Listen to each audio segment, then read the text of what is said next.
উপস্থিত। বৃহস্পতিবার সকালে মৌলভীবাজারের শ্রীমঙ্গলে চলতি মৌসুমের প্রথম চা নিলাম অনুষ্ঠিত হয়। এতে ৩টি ব্রোকার্স হাউস ও অর্ধশতাধিক বায়ার অংশ নেয়।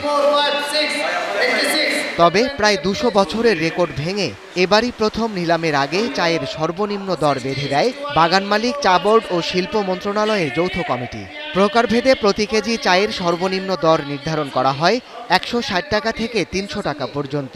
এটিকে ভিত্তিমূল্য ধরে নিলামে চলে দর কষাকষি। শেষ পর্যন্ত প্রতি কেজি গ্রিন টি বিক্রি হয় ১০০০ টাকা দরে এবং ব্ল্যাক টি বিক্রি হয় সর্বোচ্চ ৬২০ টাকা ও সর্বনিম্ন ২০০ টাকায়। দেশের শিল্পটা যাতে ধ্বংস না হয়, এই জন্য টি বোর্ডে যেটা নির্ধারণ করেছে সেটার সাথে আমরা একমত। টি বোর্ডে নির্ধারণ করে আর দিছে, কিন্তু চা যত গুণগত মান হবে দামটাও ঠিক এইভাবেই পাবে। ব্যবসায়ীরা বলছেন, এই দাম বেঁধে দেয়াতে পঞ্চগড়ের চা ব্যবসায়ীরা লাভবান হলেও ক্ষতিগ্রস্ত হবে সিলেট ও চট্টগ্রামের চা বাগান মালিকরা।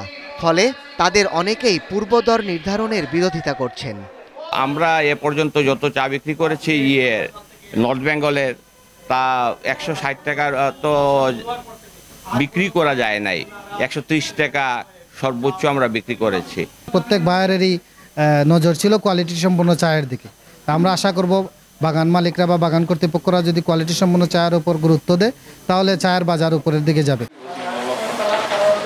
চা বোর্ড বলছে, চা শিল্পকে বাঁচাতে ও বন্ধ চা বাগান চালু করতে পূর্ব দর নির্ধারণ সহ বেশ কিছু উদ্যোগ নেওয়া হয়েছে।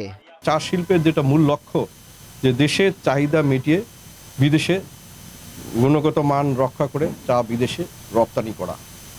তো আমরা সে লক্ষ্যে কাজ করতেছি। আমরা চায়ের ন্যূনতম দাম বেঁধে দেওয়া হয়েছে, সর্বসম্মতিক্রমে এই সিদ্ধান্ত গ্রহণ করা হয়েছে। গত চা অর্থ বছরের নিলামে শ্রীমঙ্গলে ২৫টি নিলাম অনুষ্ঠিত হয়। এর মধ্যে প্রকাশিত ২৩টি নিলামের বিক্রিত চায়ের মূল্য ১২,৮৯,৭৫৪ টাকা, যার গড় মূল্য দাঁড়ায় ১৪৭.৩৭ টাকা।